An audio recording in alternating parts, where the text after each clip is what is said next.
Imagine you are a foreign traveler searching for Bhutan online and you type a word Bhutan and suddenly you discover a country that almost feels unreal. Snow-covered mountains, monks in red robe, prayer flags dancing in the wind, ancient fortress standing on cliffs, a dragon on a national flag, a country famous for happiness. For many people outside Bhutan, it almost feels like a country from another time, a hidden kingdom, a spiritual place, a mystery in Himalayas. But when you look deeper, Bhutan is not a fantasy. It is a real country with real people, real struggle, and real dreams, and a way of life that feels increasingly rare in the modern world. So, why does Bhutan feel so mysterious to the rest of the world? And how did this small Himalayan country become one of the most unique places on earth? So today, let's take a closer look.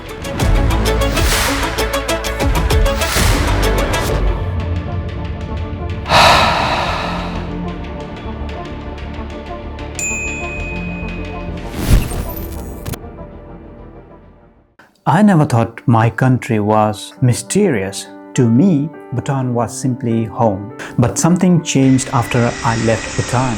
The more I traveled, the more I met people from different parts of the world. The more I realized how differently people see Bhutan. Some people had never even heard of it, Others only knew Bhutan as the happiness country. And some imagined Bhutan as a hidden Buddhist kingdom somewhere deep in the Himalayas. And honestly, that was probably the first time I truly saw Bhutan from the outside.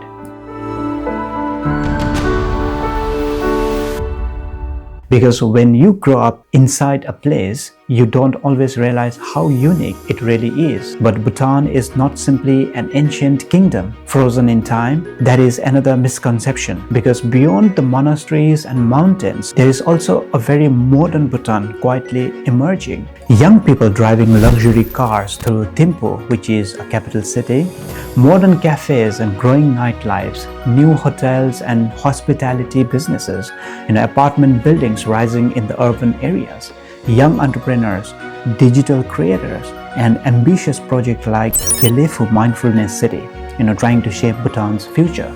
In many ways, Bhutan today feels like two worlds existing at the same time, one deeply rooted in tradition and another slowly stepping into modernization. And maybe that balance between the old and the new is part of what makes Bhutan feel so fascinating to the rest of the world.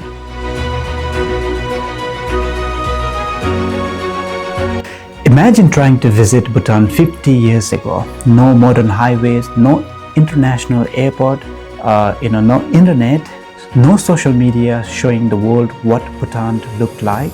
Just mountains, massive Himalayan mountains stretching across the country like natural walls. For centuries, traveling through Bhutan was incredibly difficult. In some places, people had to walk for days through forests, cliffs, and narrow mountain paths just to reach another village. And maybe that isolation changed everything, because while much of the world was rapidly industrializing, building massive cities, and becoming more connected through globalization, Bhutan remained relatively hidden from the outside world. But Bhutan's mystery was not created by geography alone. Part of it came from the choices the country made, because while many nations focused heavily on rapid economic growth, Bhutan started asking a different question. What is the point of development if people are losing their happiness, culture, and way of life in the process? And that idea eventually became one of the Bhutan's most famous global identities, gross national happiness, or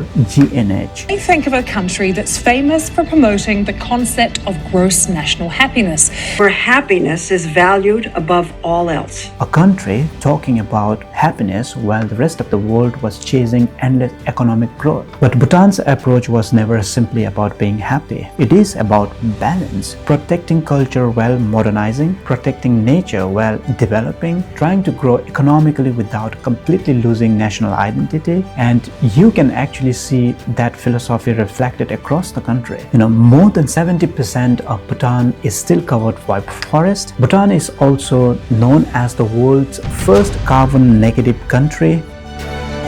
Traditional architecture is legally protected in many urban areas, and even tourism was designed differently because unlike many countries trying to attract millions of tourists every year, Bhutan introduced what became known as a high-value, low-volume tourism model. The idea was simple: fewer tourists but more cultural and environmental protection, which made Bhutan feel even more mysterious.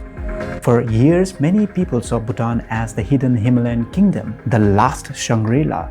Modern Bhutan still rises beside ancient architecture, and maybe that is what makes Bhutan feel so different today. So it is not a country completely trapped in the past. It is not a country fully consumed by modernization either. It is somewhere in between, still trying to protect its identity while slowly stepping into the future. And perhaps that is why so many people around the world remain fascinated by this small Himalayan country. Because Bhutan is not simply trying to become modern, it is trying to modernize without forgetting who it is. And maybe that is the real mystery of Bhutan. So thank you for watching my video, and see you in the next one.